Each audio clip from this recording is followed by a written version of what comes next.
Hello and welcome to this special show. We've got Warren Edward Buffett with us here on his maiden tour in India. At 81, he's still raring to go. What does he have in store for India? Let's start by chatting with Mr. Buffett. Thanks so much for joining us. First off, let's pick up your investments. Very, very tough moments, especially during the curve of the recession. You went out there, you looked at JP Morgan and said, okay, I'm going to help save a bank that was almost failing at one stage. What drives this thinking? What drives your investment strategy? Or is that the Buffett style? Well, it's what I like to do. I like to spend the time of the day working with businesses, working with people I like. I like watching Berkshire grow. It's a never-finished painting. I mean, every day when I go to the office, I feel that there's a chance of adding to the painting. And I can't think of anything I'd rather do in the world. Let me also bring up something that another very recent global visitor said. Vikram Pandit of Citibank was in town, and he highlighted how the next decade is not going to be so much about economic development, but about political stories. How will the politics of global nations really play out? Do you agree with that theory? Do you think that's really going to be the dominant theme in the years ahead? Well, they may be right in some aspect of how they see the world. That does not change my view of what we do one bit. I mean, I'm going to do the same thing. I don't care what Citibank is forecasting.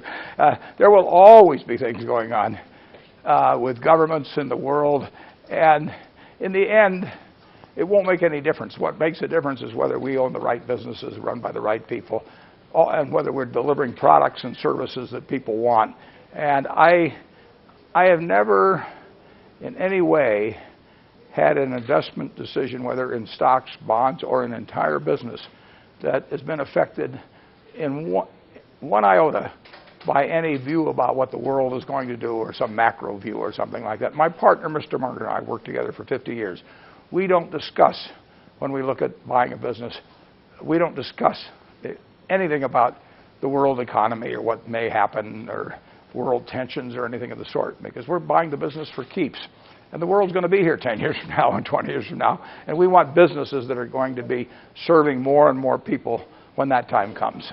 When you look at driving sectors of growth, where do you see the true growth impulses coming in? Where is Buffett's eye? What are you narrowing down on? What sectors do you think could be the true stories that will deliver what you have actually so far seen in terms of earnings? We actually don't look for the growth sectors. I mean, we love growth when we find it. But we're perfectly willing to buy businesses that are relatively slow growth. Growth does not drive our investment decisions. Competitive advantage, good management, honest management, a sensible price, an ability to see where the company may be in 5 or 10 or 20 years. That's what drives our investment decisions. But I do not sit and rank industries by their growth potential at all. I am perfectly willing to go into a business that is not going to grow at all. I'd rather have it grow, but I'm perfectly willing to go into businesses that don't grow if they're good, solid, fundamental businesses. A quick question on the macroeconomic situation. Asian central banks are worth noticing at this stage. They seem to be trying to stay ahead by keeping the interest rate under a quick check. They're making sure, especially in China, for example, there have been several rate hikes. India's been closed. Do you think that's the ideal strategy for Asian central banks to do, keep ahead of the curve and keep interest rates tight? Well, central banks have to look at their country-by-country obligations and conditions. I mean, conditions in Brazil are not the same as the conditions in the United States, and they're not the same as conditions in Germany. So each central bank has a responsibility in terms of its own charter. We've given our own central bank in the United States this dual responsibility in terms of inflation and unemployment. But central banks generally, they're going to be run in a conscientious way. They're going to be run in an intelligent way.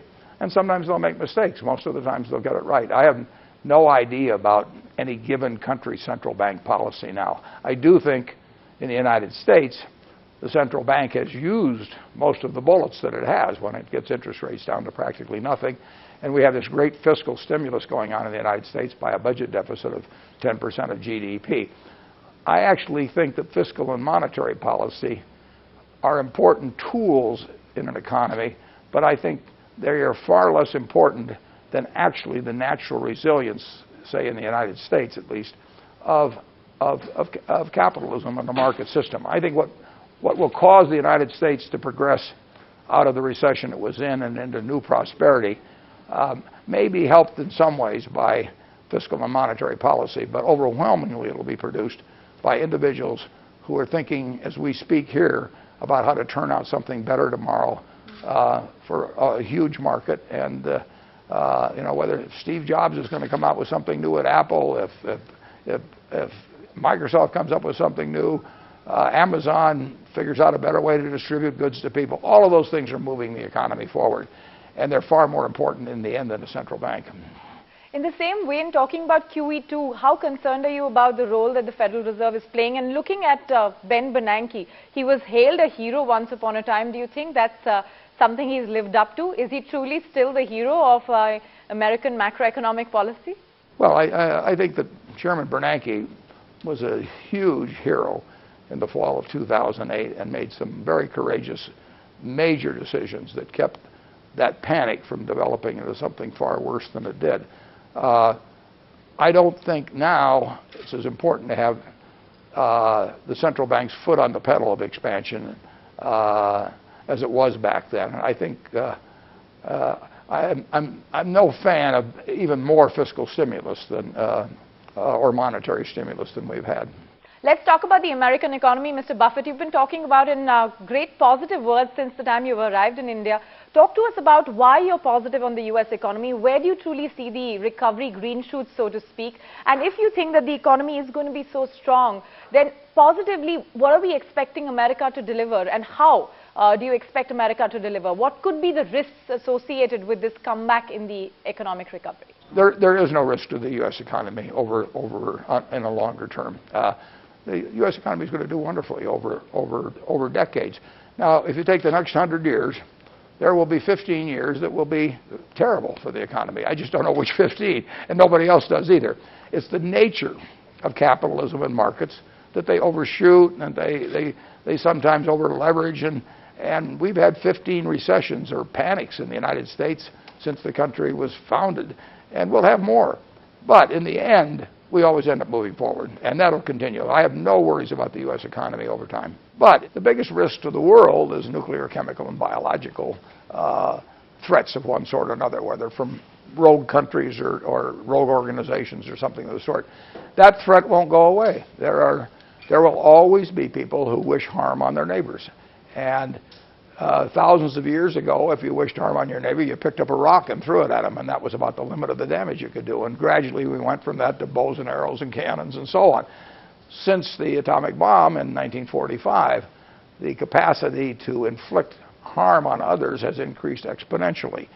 And unfortunately, we've got lots of people in the world. We've got psychotics, we've got religious fanatics, we've got megalomaniacs, we've got all of these people that really would like to inflict harm on others, and they have more capacity to do that in a huge way than existed 75 or 100 years ago. And the world has to learn to unite. Governments have to learn to unite to minimize that danger. Other than that, the future could not be brighter. I want to draw your attention back to the Federal Reserve, because at one stage we've heard over the last few hours the Dallas Federal Reserve talking about how the American deficit situation is close to insolvency. Now that's a very strong statement to make. Would you be concerned about that to that effect, or would you agree with them on this subject? How close it is to insolvency? Would you buy that argument? No. The U.S. couldn't be further from insolvent. I mean, if you look at the resources of the United States, it is true we are running deficits that we should cut back on, and we will, I hope, very soon. But we may not. But we ran the national debt up to 120% of GDP during World War II, and we came out of it and had a great prosperity subsequently. The U.S., if you look at the resources of the United States, the plants, the innovation, the products that come forth, and we have this advantage, which is very important, is that we owe money in our own currency. I mean, you don't get in trouble owing money. You avoid a lot of problems by owing money in your own currency. The United States is wealthier now, in a real sense, than it's ever been, and it'll get more wealthy as it goes along, as will India.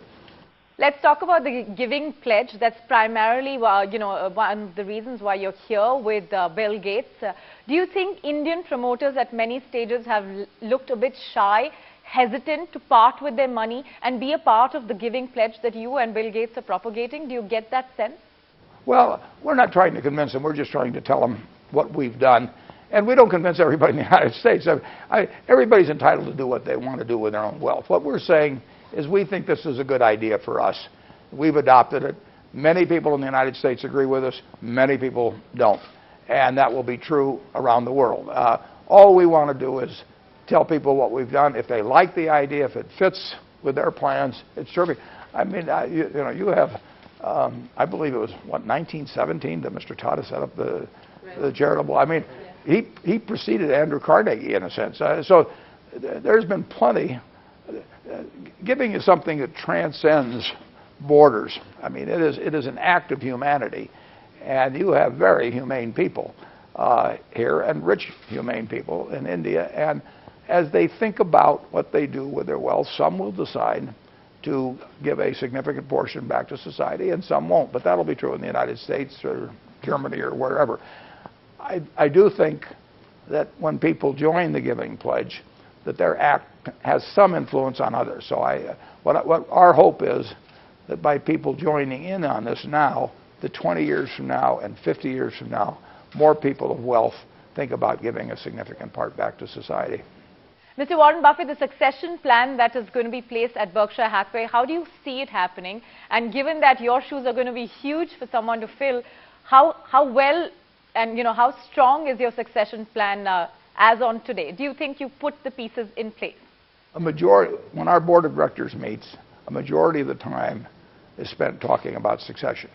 And the board has identified 4 people that any one of the 4 could step into my shoes and in many respects do a better job. So if I should die tonight, the board would meet tomorrow morning and they know exactly who they would put in my job as chief executive. And that is a responsibility that I have and the board has always, to have a reservoir of at least a few people that could take my position, and to have in mind which one they would actually do if it happened immediately.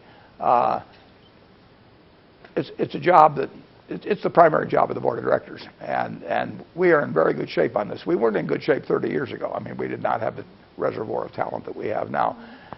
Many years ago, my partner Charlie Munger would have followed me, but he's older than I am. So between the two of us, we're 167 years old. I mean, so he's not in a position to do it.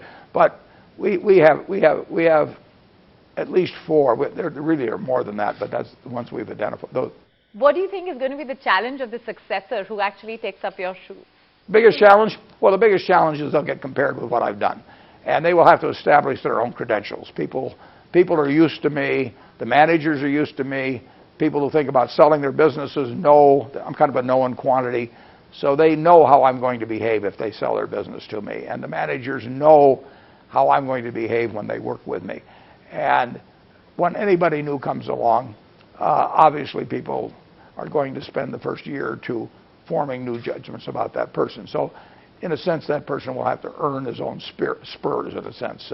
But it'll happen.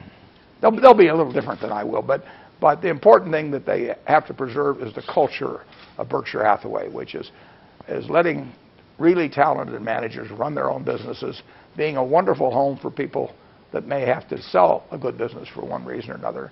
And that can be done, and it will be done.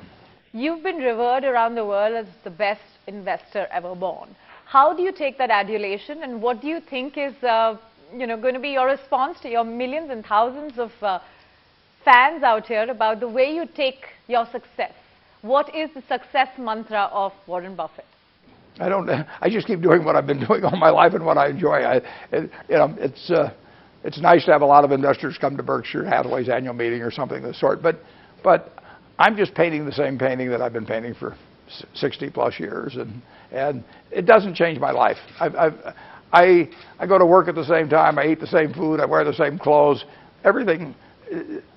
I have a privileged life, but it's an unchanged life, and I work with people I love around me. They make my life easy. So I just can't complain about anything. I'd like to find something to complain about, but I just don't know what it would be.